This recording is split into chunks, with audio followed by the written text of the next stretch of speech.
मैं जय कुमार आप सभी के बीच एक बार फिर से उपस्थित हूँ।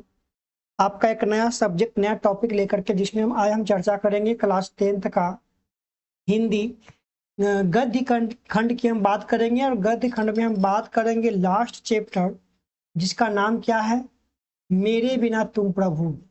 इसके लेखक कौन है? रेनर मारिया रिल्के, है ना। इससे संबंधित जितने भी वस्तुनिष्ठ प्रश्न एग्जाम में संभावित है उन सारे प्रश्नों का हम आपके इस वीडियो में हम जिक्र करेंगे, ठीक है। तो हम पहले प्रश्न की बात कर लेते हैं। इसमें हम टोटल 35 प्रश्न लेकर के आए हैं। उन सभी प्रश्नों को कम से कम आप 2 बार सुन लें, ठीक है। तो पूरी की पूरी जो है आपको ये याद हो जाएगा। इसमें भी हमें इम्पोर्टेंट कर देंगे जो एग्जाम में संभावित है, कुछ महत्वपूर्ण प्रश्न, उन प्रश्नों को भी हम जरूर यहाँ पर इम्पोर्टेंट कर देंगे, ठीक है। जैसे पहला प्रश्न की अगर हम बात करूँ तो पहला नंबर प्रश्न भी काफी इम्पोर्टेंट है और ये प्रश्न एग्जाम में पूछ देता है, ठीक है। तो अगर हम पहला नंबर बात करें कि रेनर मारिया रिल्के द्वारा रचित कविता क्या है, ठीक है। तो ये याद रखिएगा, ये पहला नंबर आपका सही हो जाएगा, मेरे बिना तुम प्रभु। ऐसे भी प्रश्न दे सकता है कि मेरे बिना तुम प्रभु के लेखक कौन है, तो रेनर मारिया रिल्के, ठीक है।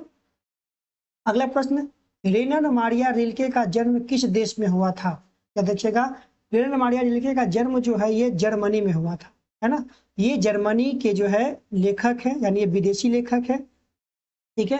जो कि देवताओं के बारे में जो चर्चा किया है, देवताओं को जो है एक द्वंदात्मक भाव से देखे हैं, ठीक है। उनको कहना है कि यदि भक्त नहीं रहेगा तो भगवान का जो शानदार लवादा है वो क्या हो जाएगा, ढह जाएगा, ठीक है। और कई चीजों के की तुलना जो है देवता और जो भक्त होते हैं उनके बीच जो है वो उपस्थित किए हैं। अगले प्रश्न की हम बात कर लेते हैं, रेनर मारिया रिल्के के पिता का क्या नाम था?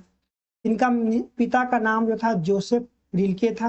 अगले प्रश्न की बात कर लेते हैं, रेनर मारिया रिल्के की शिक्षा पाई थी, है ना। रेनर मारिया रिल्के जो है शिक्षा पाई थी वह प्राग विश्वविद्यालय में वह शिक्षा पाई थी।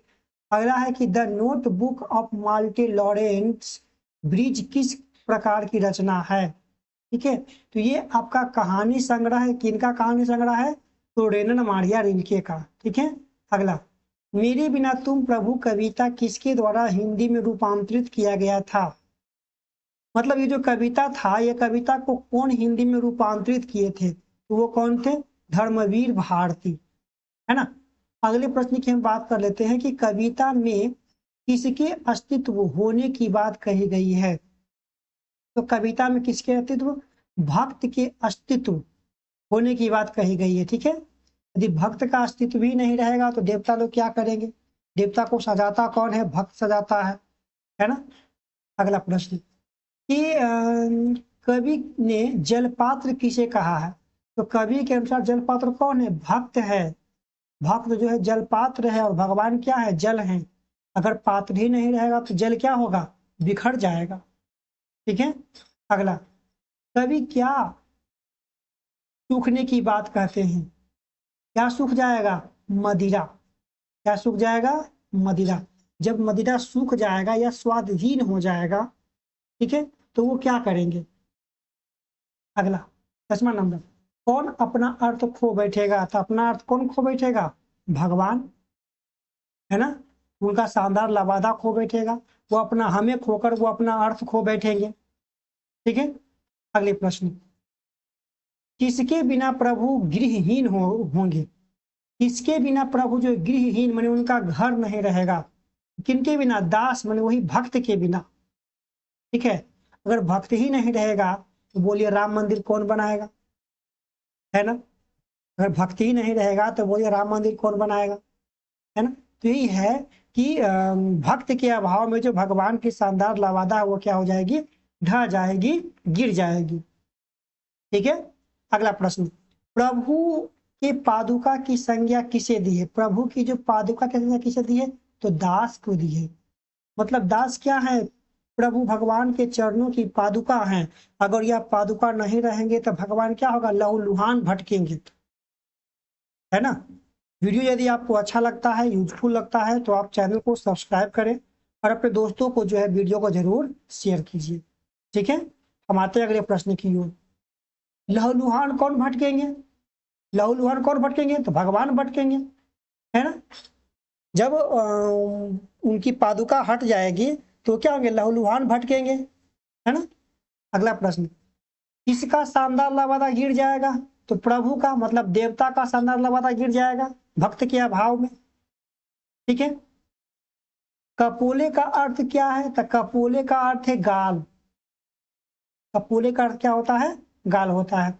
निर्वासहीन का अर्थ क्या है, तो निर्वासहीन का मतलब बेघर, भगवान क्या हो जाएंगे, बेघर हो जाएंगे, निर्वासहीन हो जाएंगे, जब उनके भक्त नहीं रहेंगे, उनके चाहने वाले नहीं रहेंगे। ठीक है। अगले प्रश्न की हम बात कर लेते हैं। रेनन मारिया रिल्के किस भाषा के कवि थे, तो रेनन मारिया रिल्के जर्मनी के थे, तो इनका भाषा कैसा था, जर्मन भाषा था। ठीक है। अगला, पाठ्य पुस्तक में संकलित रिल्के की कविता का हिंदी अनुवाद किसने किया था। ठीक है, तो विजय शर्मा को बताया था, धर्मवीर भारती ने किया था हिंदी अनुवाद। अगला प्रश्न, पाठ्य पुस्तक में संकलित रिल्के की कविता किस भाव की है। ठीक है, तो वो जो है आपका भक्ति भाव की है। अगला, भगवान की कृपा दृष्टि कहाँ विश्राम करती है। ठीक है, तो कवि के कपोले पर, माने कवि के गालों पर, है ना, मतलब सबसे कोमल अंग। ठीक है, और उसकी रक्षा करना, तो देव भक्त लोग क्या करते हैं, देवता को अपनी कपोले पर, मतलब अपने गाल पर बैठा करके रखते हैं और उनकी रक्षा कर लेते हैं। अगला, कभी किसके स्वाधीन होने की बात करते हैं, तो किसकी, मदिरा की स्वाधीन की होने की बात करती है कवि। मेरे बिना तुम प्रभु के लेखक कौन है, तो वीवीआई प्रश्न, रेनन मारिया रिल्के। अगला प्रश्न, रेनन मारिया रिल्के का जन्म कब हुआ था, तो रेनन मारिया रिल्के का जन्म जो है 4 दिसंबर 1875 में जर्मनी में हुआ था। ठीक है ना। रेनन मारिया रिल्के का जन्म कहाँ हुआ था, अभी जस्ट याद रखिएगा, जर्मनी में। ठीक है। रेनन की पिता का क्या नाम था, ऊपर हम चर्चा कर चुके हैं इसका, जोसेफ रिल्के। ठीक है। अगला प्रश्न है, रेनर के माता का क्या नाम था, तो सोफिया इनका माता का नाम था। ठीक है, ये सब उतना इंपॉर्टेंट नहीं है। भक्त रिल्के प्रभु से क्या कहते हैं, क्या करते हैं, तो प्रश्न करते हैं कि मेरे बिना तुम्हारा क्या होगा, प्रभु प्रभु मुझे आशंका होती है, मेरे बिना आपका क्या होगा। रिल्के की कहानी संग्रह है, तो रिल्के की कहानी संग्रह है टेल्स ऑफ अलमाइटी। ठीक है। अगला प्रश्न, रिल्के की कविता मेरे बिना तुम प्रभु है, रिल्के की कविता मेरे बिना तुम प्रभु है, तो क्या है, तो भावात्मक रहस्यवाद का है। ठीक है। अगला प्रश्न, भक्त कवि अपने को भगवान का क्या मानते हैं। ठीक है, तो भक्त जलपात्र मानते हैं। ठीक है, जलपात्र मानते हैं। भक्त कवि अपने को भगवान का क्या मानते हैं, जलपात्र मानते हैं। ठीक है। अगला प्रश्न की हम बात कर लेते हैं। रिल्के का काव्य संग्रह है, तो इनमें जितने भी हम देख रहे हैं, Lawrence sacrifice, life and sons and advent, ये सभी के सभी क्या है, रिल्के का काव्य संग्रह है।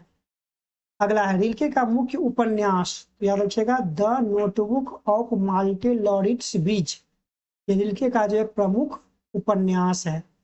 शानदार लवादा किसका गिर जाएगा, तो प्रभु का भक्त के अभाव में। लवादा का शाब्दिक अर्थ क्या होता है, तो होता कहो जी, चोंगा। ठीक है, जो चोंगा मैंने कहा था, वस्त्र जो उनको मिला है। ठीक है। लास्ट प्रश्न, रेनन मारिया रिल्के का निधन कब हुआ था, अब इनके निधन का प्रश्न है, तो कब हुआ था, तो 29 दिसंबर 1926 को जो इनका निधन हुआ था, है ना। ये था पूरे प्रश्न, जिसमें हम 35 प्रश्न का हम जिक्र किए। वीडियो कैसा लगता है आपको, अपने दोस्तों के साथ इसे शेयर कीजिए, कमेंट बॉक्स में कमेंट कीजिए। ठीक है, और चैनल को सब्सक्राइब करना ना भूलें। मिलते हैं अगले वीडियो में, तब तक दीजिए इजाजत, पढ़ते रहें, बाय बाय।